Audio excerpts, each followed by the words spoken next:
Hi, everyone. I'm here with Joy Loverde, a great author of two books, including the one that's really relevant to me and my listeners, Who Will Take Care of Me When I'm Old? And just really one of the top tier experts in this area of, at least as far as I can tell, of solo agers. So I'm really glad to have you on here, Joy. Thank you for joining. You bet. So, I like to cut to the meat of it and just jump right in. So my first question is basically, who will take care of me when I get old? Is specifically for solo agers. Who are the usual suspects, as it were? Yeah. Well, it really starts with a mindset, Anthony. So the answer to who will take care of me when I'm old is me. And in your case, you. You see, what we have to do is have the willingness to start talking to other people, making plans, get our head out of the ditches, and just be willing to have difficult conversations right now. So we're going to have conversations about signing legal documents, which you know all about that, being a legal executor. We have to have our legal papers in order. We better make sure we have money in the bank. So many answers to who will take care of me when I'm old. And it always depends on who's asking. Very good. Very good. How often do you see it fall to somebody who didn't expect that role, either a friend or a neighbor or somebody from the community, the church, what have you? How many times is it a surprise for somebody who was not expecting it? Yeah. Well, you bring up a really good point because it is often a surprise. We never know who's going to land on our doorstep, and we never know when something's going to happen to us. Right now, I'm working with the LGBTQ plus community in Manhattan, and we're working on a whole it's called Stonewall Virtual Village, and it's a whole community based online with the realization that family members may not be around when we need them, so we better start making those connections now. So it's typically always a surprise when people land on our doorstep, and I don't really think it should be. Yeah, and one of the more shocking surprises is if you really don't even have the friends or neighbors available, and you end up sort of being a ward of the state. That's not a great situation, as far as from what I've seen. Oh, it's the worst possible situation. So even if you don't have a lot of money, there's a lot of legal advice out there, as you well know, and you just make yourself be heard to the resources you think you're going to need down the road. The worst thing you can do is do nothing. For sure. So let's talk about, for our audience, the solar agers of New York City. Let's start off on a positive note. What are some of as far as you've seen, what are some of the biggest benefits of aging in place and aging alone? People talk about it like it's a bad thing, but there really, really are a lot of strong positives. Yeah. Well, sure. The neighborhood gets to know you when you go to the grocery store, when you go to the cleaners, when you go to your favorite restaurants. If you don't start showing up, people kind of say, "Where's Anthony? Where is Joy?" And then the grapevine sets in. So there's advantages of knowing your neighbors. That's one advantage. The other thing is I heard something interesting that we negotiate our house space by memory for the most part. It's like remember when you would go to the drawer that has your forks and knives. Mm-hmm. Well, let's say you move the contents of that drawer to another location in the kitchen. It would take you a couple of days not to go to the same drawer just to get a fork or a knife. So one of the other advantages is we get to know our place and our strengths and our weaknesses where we live. Very good. To what extent does aging in place as a solo help build, I want to say, a sense of self-reliance or confidence? Is that a factor at all? I would think so, as long as you're aware. You have to be conscious of where you live. You can't just assume that things are going to be in place all the time. So being a little more proactive is always a good thing regarding where you live and then what's outside the door when you walk out the door. Yeah, for sure. For sure. Now, just to be fair, let's flip it over and talk about maybe some of the disadvantages. There are risks, I guess, to being alone and aging alone. What do you see as the biggest risks for that situation? Well, there's a couple of big ones. The fact that our house is aging alongside of us might be one that we have to pay attention to. If we have a bedroom on the second floor, the laundry room's in the basement, it may not work out in the long run. But one of the other problems is the fact that we may become more forgetful. And being alone and being forgetful is a recipe for disaster. I mean, in all ways, and especially financially. So what if we forget to do something or protect ourselves in our bank account? And the third thing I know that people don't think about is this caregiver shortage. I mean, who's going to do all this work? We can't assume that when we pick up the phone and we call the in-home agency that somebody will be there and available to us right when we need them. You mentioned taking care of your house, which I think is a little bit more of a suburban issue. So in Manhattan, it's actually one of the great places to age alone. I think many large cities. I hope you agree. Just because things are walkable, there's more public transportation, and just what are some of the features of big cities that you think stand out for solo agers? Well, I live in a big city. I live in Chicago, so I know exactly what you're talking about. I get on that elevator and I get home and there's no worrying about if somebody broke in or something like that. It's just all right there. I always tell people I live in a box, which I absolutely love. So one of the advantages of living in a big city is it's easier to make friends. People that you may be going up and down the elevator with, or even just walking out your door, you tend to know the mailman, you tend to know the person down the corner, and it becomes quite a community. It the way that people naturally gravitate toward each other. Plus, don't forget all the wonderful social activities. Even in this time, there are things to do where you could go out your door and you can congregate 6 feet apart at the park, 6 feet apart at the grocery store, but it still counts.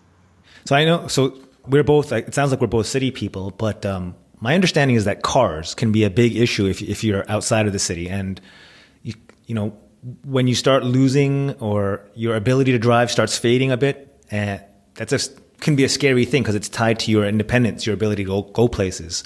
Just having I don't know what you have in Chicago. We have Metro cards to ride the buses and subways. So having a Metro card means never having to worry about that or not having to wait until, Elon Musk's make self-driving cars. So right. I'm pro city all the way.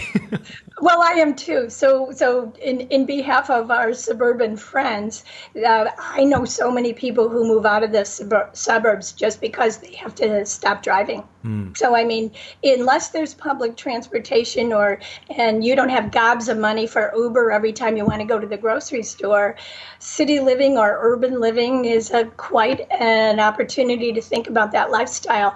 Also, the community lifestyle itself, moving into a place where generations of people help each other. We have to think of all those things. Yeah.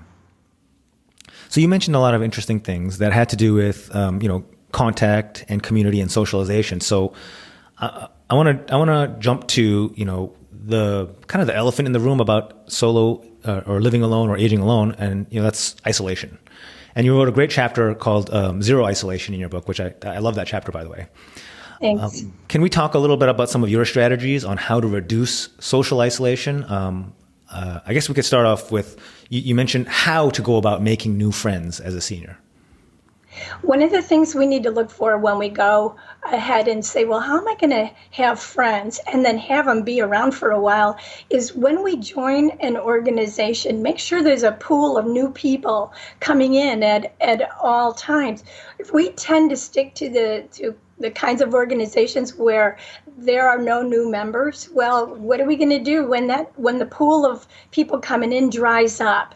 So what people don't typically plan for is this thing called the revolving door of relationships. Join clubs where there are people constantly coming in, hopefully younger people, so that the organization will be alive and well at any given time. Also, we could do things online, like learn a language or go to a cooking class and get to know people. The idea here is to connect. just not to think that there isn't anybody who wouldn't want to be friends with you. That is far from the case.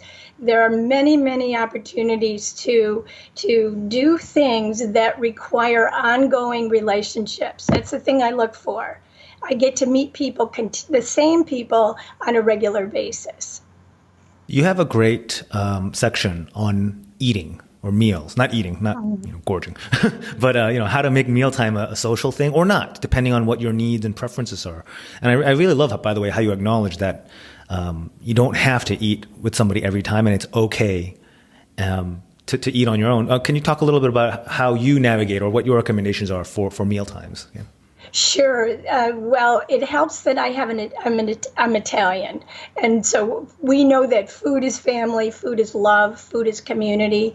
When I was growing up, my mom was always inviting the paper boy to come sit down before she paid him, or the guy who mowed the lawn. People ate at our house on a regular basis. And I think that's where I learned the advantages of Let's Eat Together, which is a movement that my book has started. So this could be something as simple as sitting on a park bench, you're eating your lunch, somebody's sitting down there, maybe you pack some extra cookies in their own bag and say, here, would you like a cookie? I mean, it's so simple. Rich and poor, young and old, we can invite people constantly to eat with us. And there's nothing better, right? You sharing information and sharing your heart and soul over the dinner table or breakfast. It's a wonderful thing. I totally agree. But at the same time, I love the part where you wrote where you write about the holidays and how don't feel obligated to put yourself in situations where you're. I think, how did you put it? You're in a room forced to make conversations with people. You want to be home, yeah. Yes, I'm so glad you brought that up with the holidays coming up. Exactly. Don't say yes if you really mean no, and this includes Zoom holiday celebrations. It's okay to be alone during the holidays, but my recommendation, as you know from reading the book, is that prepare yourself emotionally. So let's say Valentine's Day is coming up, and that's kind of a lonely time for you. Well, make a date with yourself to clean your closet on that day, and the day will go by like that. You won't even remember it's Valentine's Day. The same goes for any holiday where you think families are getting together. I guarantee you, the way that they portray families during the holidays, when they're all together, is far from the truth. It isn't that warm and friendly all the time, and we know it. Yeah, anyone what is that, Norman Rockwell, whoever has that image, I do probates, so I see the families fighting over the money after someone dies. It's not always like that. It's very rare, actually. Yeah. So just prepare yourself emotionally. Make a plan. I list a bunch of ideas that you can do, including volunteering on a day like Thanksgiving, which is what I used to do all the time, and I still do. Well, that's fantastic. Great time of the year to make sure everyone's well fed. Yeah. I'm all about the food.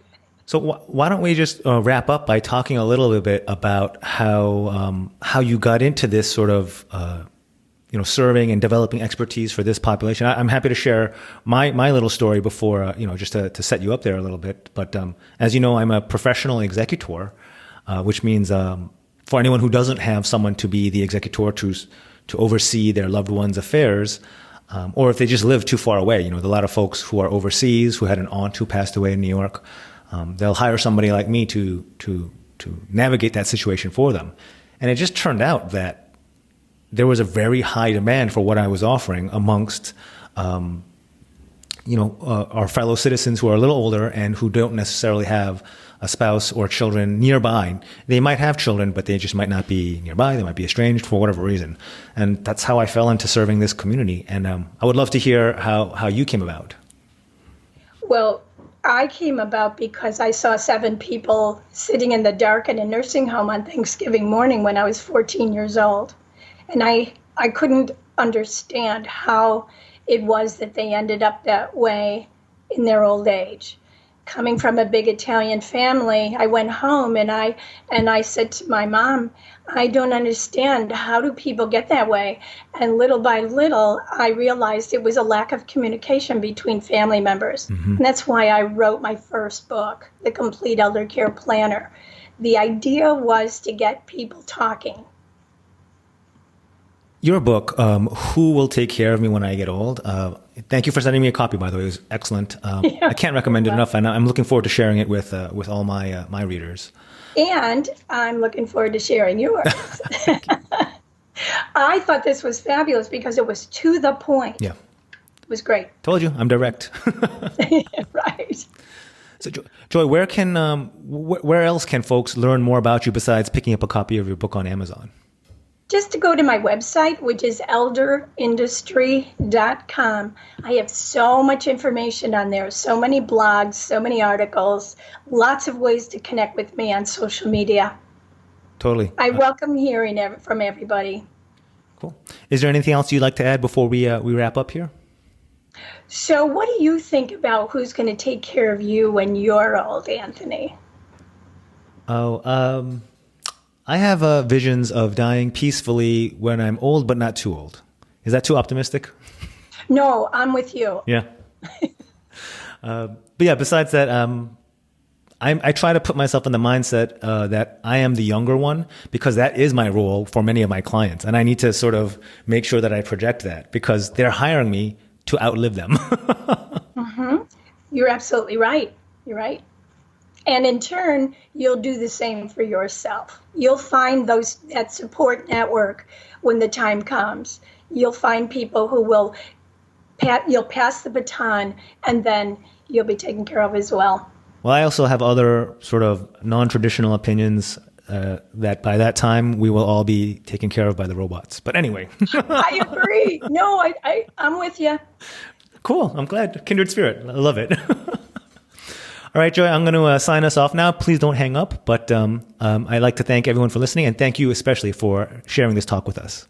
You're welcome.